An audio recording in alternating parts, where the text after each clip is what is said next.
¿Alguna vez se ha preguntado qué sucedió realmente en los días previos a la crucifixión de Jesús?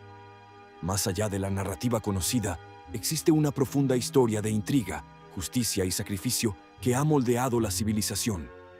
Acompáñenos en este recorrido informativo para comprender los eventos que culminaron en la pasión de Cristo, desvelando su significado y el impacto que aún resuena en nuestros días. La ciudad de Jerusalén, aún envuelta en el rocío de la madrugada, fue testigo de una reunión clandestina. Los sumos sacerdotes y los ancianos del pueblo, miembros del Sanedrín, el máximo tribunal judío, se congregaron con un propósito oscuro y definitivo. Su objetivo era claro: deliberar contra Jesús para darle muerte, eliminando así una figura que percibían como una amenaza a su autoridad y al orden establecido. La decisión ya estaba tomada en sus corazones, impulsada por el temor a la creciente popularidad de Jesús y sus enseñanzas. Lo ataron con cuerdas, un acto simbólico de su condena, y lo llevaron ante Poncio Pilato, el gobernador romano de Judea. Este paso era crucial, pues solo la autoridad romana tenía el poder de ejecutar una sentencia de muerte, especialmente durante la Pascua, una festividad de gran afluencia y potencial inestabilidad. Mientras Jesús era entregado a las autoridades romanas, Judas Iscariote, el discípulo que lo había traicionado, enfrentaba su propia tormenta interna. Al ver que Jesús había sido condenado, un arrepentimiento amargo y desesperado lo invadió. La realidad de su acto, la entrega de un inocente, se cernía sobre él con un peso insoportable. En un intento desesperado por deshacer su error, Judas devolvió las 30 monedas de plata, el precio de su traición, a los sumos sacerdotes y a los ancianos. «He pecado entregando sangre inocente», exclamó, buscando quizás una absolución o una forma de revertir lo irreversible. Sin embargo, la respuesta de ellos fue fría y despectiva. «¿Qué nos importa? Allá tú». Rechazado y consumido por la culpa, Judas arrojó las monedas en el templo, se retiró y en un acto de profunda desesperación fue y se ahorcó, poniendo fin a su tormento. Jesús compareció ante Poncio Pilato, un hombre pragmático y cínico, más preocupado por mantener la paz en su provincia que por la justicia religiosa judía. La pregunta de Pilato fue directa y política. ¿Eres tú el rey de los judíos? Esta era la acusación que los líderes judíos habían presentado, buscando incriminar a Jesús como un sedicioso contra Roma. La respuesta de Jesús, tú lo dices, fue enigmática y profunda, afirmando su realeza, pero despojándola de cualquier connotación política terrenal. Los sumos sacerdotes lo acusaban con vehemencia, presentando múltiples cargos, pero Pilato se asombraba de que Jesús no respondiera nada. Su silencio no era debilidad, sino una dignidad que desconcertaba al gobernador, quien percibía la falta de una amenaza real en el acusado. Era una costumbre arraigada durante la festividad de la Pascua que el gobernador romano liberara a un preso a elección del pueblo. Esta tradición buscaba apaciguar a la multitud y mostrar una imagen de benevolencia. En ese momento, tenían un preso famoso, un agitador conocido por su violencia, llamado Barrabás. Pilato, buscando una salida a la incómoda situación, planteó la elección a la multitud. ¿A quién quieren que les suelte? ¿A Jesús, llamado el Mesías, o a Barrabás? Mientras Pilato deliberaba, una advertencia inesperada llegó a él. Su esposa, Claudia Prócula, le envió un mensaje urgente. No tengas nada que ver con ese justo, porque he sufrido mucho hoy en sueños por causa suya. Esta intervención, un detalle único en los evangelios, añade una capa de dramatismo y presagio, sugiriendo una conciencia divina o una premonición sobre la inocencia de Jesús y las graves consecuencias de su condena. A pesar de la advertencia y la aparente intención de Pilato de liberar a Jesús, los sumos sacerdotes y los ancianos no se quedaron de brazos cruzados. Con astucia y manipulación, persuadieron a la multitud, que era volátil y fácilmente influenciable, de que pidieran la liberación de Barrabás y, en contraste, la condena de Jesús. La presión popular se convirtió en una fuerza imparable. Pilato, sintiendo cómo la situación se le escapaba de las manos, hizo una última pregunta, casi suplicante. ¿Y qué haré con Jesús, llamado el Mesías? La respuesta de la multitud fue un grito unánime y ensordecedor. «¡Sea crucificado!». Pilato, aún intentando razonar, insistió. «¡Qué mal ha hecho!». Pero sus palabras fueron ahogadas por la furia colectiva, que gritaba aún más fuerte. «Sea crucificado». Pilato, un hombre de poder acostumbrado a imponer su voluntad, se encontró en una encrucijada. Viendo que no lograba nada con la razón y que, por el contrario, el tumulto y la agitación aumentaban peligrosamente, tomó una decisión simbólica. En un gesto dramático, tomó agua y se lavó las manos ante la multitud, declarando su supuesta inocencia. «Soy inocente de la sangre de este justo. Allá ustedes». Este acto, aunque buscaba eximirlo de culpa, no lo liberaba de su responsabilidad como autoridad. La respuesta del pueblo fue escalofriante y profética. «Su sangre caiga sobre nosotros y sobre nuestros hijos». Con estas palabras, la multitud asumía la responsabilidad de la condena, sellando el destino de Jesús y, según la tradición, el suyo propio. Habiendo cedido a la presión de la multitud, Pilato tomó la decisión final. Soltó a Barrabás, el criminal, y entregó a Jesús para que fuera crucificado. Pero antes de la crucifixión, Jesús fue sometido a una brutal flagelación. Este castigo romano, conocido como verberatio, era una tortura extrema, diseñada para debilitar a la víctima hasta el borde de la muerte. Los azotes, con látigos que a menudo tenían trozos de hueso o metal incrustados, desgarraban la piel y la carne, causando un dolor insoportable y una pérdida masiva de sangre. Este acto no solo era un castigo físico, sino también una humillación pública, parte del proceso de deshumanización antes de la ejecución. Después de la flagelación, los soldados del gobernador llevaron a Jesús al pretorio, el cuartel general romano. Allí, reunieron a toda la cohorte, un grupo de varios cientos de soldados, para un macabro espectáculo de burla y humillación.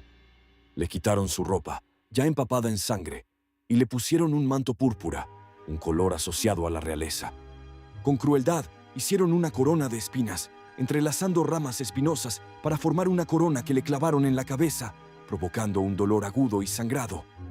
Se arrodillaban ante él en una parodia de reverencia, burlándose: «Salve, rey de los judíos».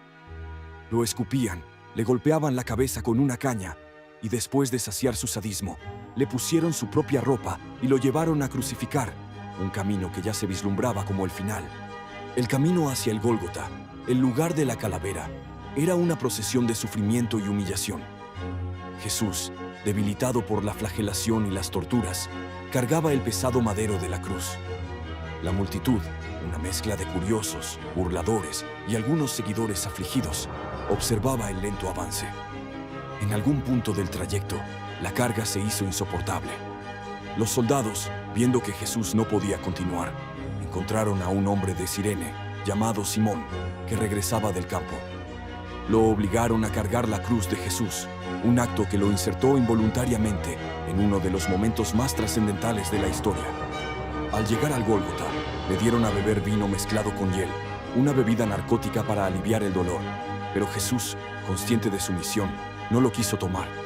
Finalmente, llegaron al lugar de la ejecución. Allí, en el Gólgota, lo crucificaron, clavando sus manos y pies al madero.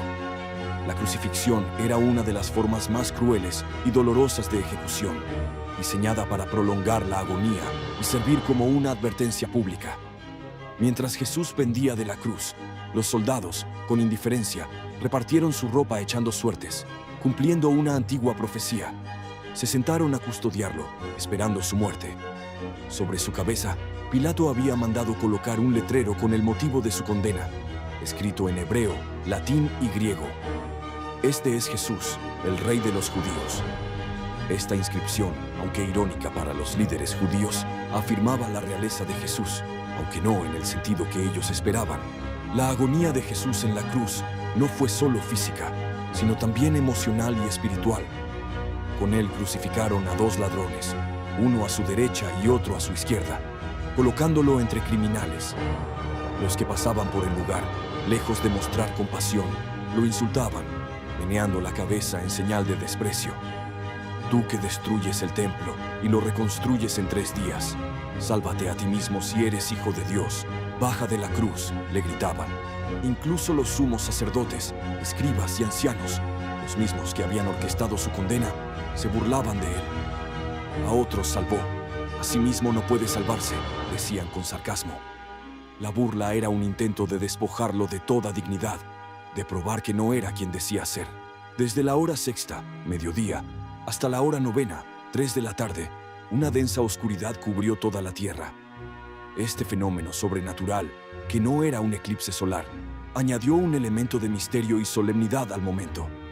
A la hora novena, Jesús, en medio de su sufrimiento, gritó con fuerte voz: Elí, Elí, lema sabactani, que significa: Dios mío, ¿por qué me has abandonado?